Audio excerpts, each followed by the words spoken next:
Katibu. Hoja za serikali kwamba bunge sasa likubali kupokea na kupitisha makadirio ya mapato na matumizi ya ofisi ya waziri mkuu kwa mwaka wa fedha 2025-2026. Majadiliano yanaendelea. Siku ya tatu ya mjadala wa hotuba ya makadirio ya mapato na matumizi kwa ofisi ya waziri mkuu kwa mwaka wa fedha 2025-2026 katika bunge la Jamhuri ya Muungano wa Tanzania.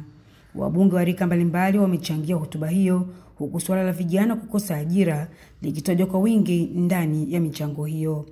Sylvia Sigula, mbunge wa viti maalum CCM, akiwakilisha vijana, ameiomba serikali kulichukulia kwa uzito swala la ongezeko la wageni nchini, huku mbunge wa Vunjo Dr. Charles Kimei naye akisisitiza swala hilo katika kumwokoa kijana na ajira nchini Tanzania. Tunafurahi kuona mipaka imefunguka, nchi imefunguka na vijana wanatamani sana kufanya biashara. Kuna swala la vijana au raia wa kigeni kufanya biashara kuliko raia wa Tanzania. Biashara ambazo ni ndogo ndogo zingeweza kufanywa na vijana wetu wa Kitanzania.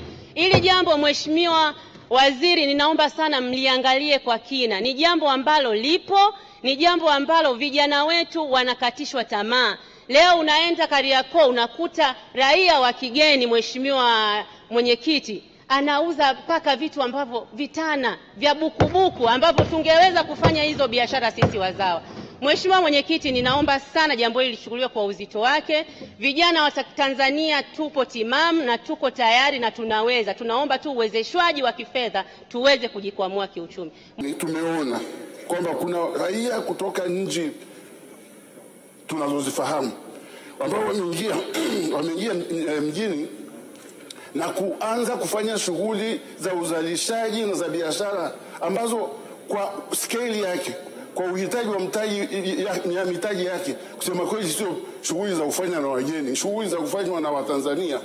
Na hakuna sababu ya kwamba mke wangu mimi sasa akaanza biashara yake ikauawe na mtu ambaye ametoka nje. Tunawekeza kwa nia ya kwamba watu wa Tanzania wazawa na wale ambao ni wazalendo waweze kuingia kwenye biashara, wafanye pesa, watengeneze pesa na fedha hiyo ibaki hapa nchini. Lakini shughuli hizi za uchuzi ambazo zinafanywa na watu wa nje na wanakuja kwa kasi kubwa, ambao bahati mbaya uzuri wao wanajiunga na mnyororo wa uzalishaji kwenye nchi zao. Kwa hiyo wanajua bei zile zilivyo, kwa hiyo wanazileta zile, naamini kwamba kuna ukiukwaji wa kutokulipa kodi, kuna kutokulipa kodi kwingi kwenye hivi bidhaa ambazo zinaingia na kwenye mnyororo ule wale watu wenyewe. Kwa hiyo inakuwa ni vigumu sana hata kwa TRA kuweza kudhibiti. Kwa hiyo mimi naomba hivi kwamba zile mamlaka ambazo zinahusika, TIC na Wizara ya Mambo ya Ndani na uhamiaji, watu wa uhamiaji watafute namna ya kuweza kudhibiti masuala haya, kwa sababu mpaka kule kwenye vijiji watu wanafanya kamari. Mtu anayefanya kamari, mtu kutoka nje, it's not acceptable kusema kweli. Na mimi naona kwamba ni watu watumie uzalendo tu, licha hata kama sheria, lakini kama uzalendo ukizingatiwa, naamini hawa watu wanaofanya biashara na shughuli ambazo zitafanywa na watu wetu zitakuwa zinaisha. Naye mbunge viti maalum mkoa wa Tabora, Munde Tambwe, akamgeukia bodaboda akitaka wapewe mikopo kupitia masharti nafuu. Mheshimiwa Mwenyekiti, imekuwa ni ajira ya vijana wetu. Wanafanya kazi, wanajipatia riziki. Lakini vijana hawa wengi wanakuwa wameajiriwa na kuambiwa wapeleke fedha kwa ajiri wao, na wao kubaki na fedha kidogo sana ambayo ikizi mahitaji yao.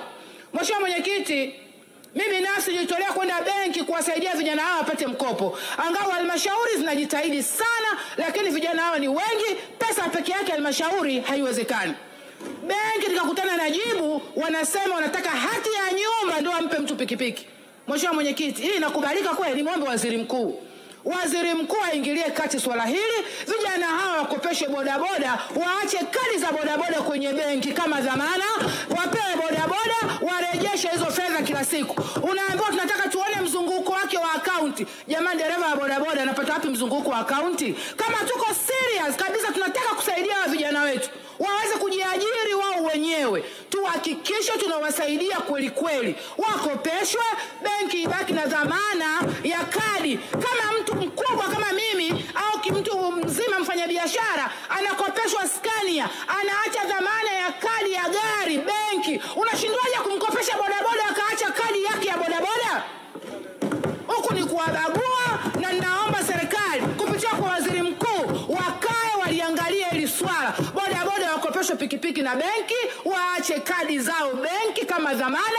Lakini pia unaweza kuongezea ukamwambia leta mdhamini mmoja au wawili kama likatokea tatizo lolote, lakini sio kumwambia leti hati ya nyumba. Hao ni vijana wadogo, mpata wapi hizo hati za nyumba? Nimeomba sana mheshimiwa, naomba sana mheshimiwa mwenyekiti, na niomba serikali yangu sikivu ya Chama cha Mapinduzi tuliangalie swala hili la bodaboda kupitia kwenye mabenki yetu, kwa sababu halmashauri hazitaweza kukidhi peke yake. Vijana hawa ni wengi na hizi ni ajira zao zinawasaidia wao na familia yao. Bunge linaendelea na mjadala wa hotuba ya ofisi ya waziri mkuu kwa siku 5. Kutoka Dodoma, mimi ni Zaituni Mkwama.